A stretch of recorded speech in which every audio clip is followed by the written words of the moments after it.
马屁的方向。方向在任何时候都是重要的，不能出半点错。比方说马屁的方向，玉秀现在已经深切地感受到这一点了。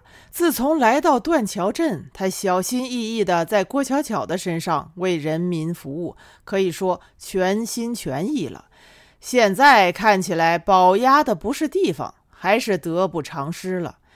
玉米怀上了，在家里的地位稳中有升，看起来往后的日子还是要指望玉米了。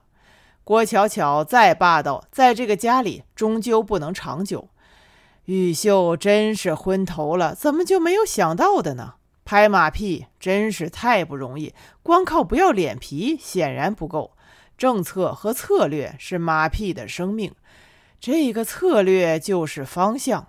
玉秀不能再迷失了，既然郭巧巧都离开这个家了，路只有一条，迷途知返，回头才有岸。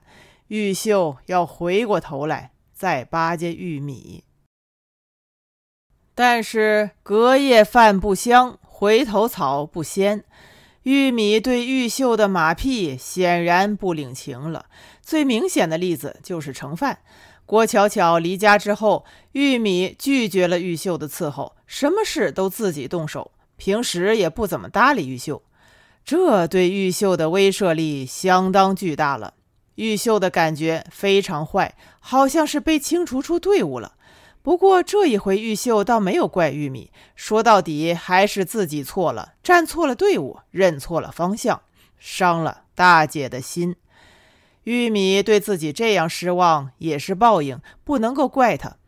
玉秀想，自己还是要好好表现，少说多做，努力改造，争取在大姐的面前重新做人。只要重新做人了，大姐一定会消气的，一定会原谅的，一定会让自己伺候她的。怎么说都是嫡亲的姊妹，玉秀有这个信心。玉秀的想法当然是好的，策略上却还是不对路子。玉米这样给他脸色，是希望玉秀能够自我检讨，当面给他认个错。说到底是要让玉秀当面服了这个软，主要是态度。所谓态度，就是不要考虑自己的脸面，只要玉秀的态度端正了，玉米不会为难他，还是他的大姐姐，还能够在这个家里头住下去。玉秀偏偏就没有留意到这一层，主观上想做出痛改前非的样子，而实际上却成天拉了一张寡妇脸。这在玉米的眼里是很不好的，有了抗拒的意思，有了替郭巧巧抱不平的意思，显然是顽固到底了。玉米对自己说，那好，到了这个份上，你还死心塌地，那就别怪我给你脸色。玉米的脸上不是一般的凌厉了，反正郭巧巧不在，玉米放碗搁筷都带上了动静，每一巴掌都带上了镇压的力度。家里的气氛一天比一天凝重了，玉秀就是找不到出路，一天又一天又一天。玉秀慢慢的吃不消了，不敢多说话，心情越沉重，看上去越发像抗拒。认错实在是不容易的，你首先要搞清楚你的当家人喜欢什么样的方式，方式对了，你的态度才算得上端正。摊牌的日子终于来临了，玉秀还蒙在鼓里。这一天，郭嘉兴到县城去开会，家里头一下子空了，只留下了玉米和玉秀。家里没有一点动静，有了短兵相接的压迫性。吃完了早饭，玉米突然喊玉秀的名字。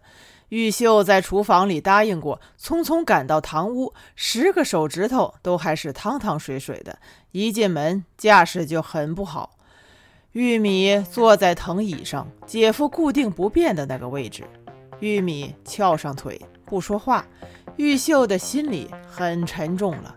玉秀站到玉米的面前，玉米却不看他，只是望着自己的脚。玉米从口袋里掏出钱包，拿出2块钱放在桌面上，说：玉秀，这是给你的。”玉秀望着钱，松了一口气，有了峰回路转的好感觉，说：“大姐，我不要，我伺候大姐怎么能要钱？”话说得很得体了，玉米却没有理他的茬，又拿出一张10块的，碾过了，压在2块钱的边上，说：“你把这10块钱带给妈妈。”玉米丢下这句话，一个人朝卧室里去了。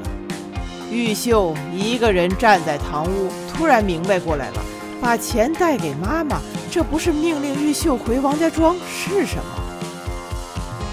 玉秀一阵慌，跟在玉米的身后，跟进了卧室。玉秀脱口说：“姐！”玉米不听，玉秀又喊了一遍：“姐！”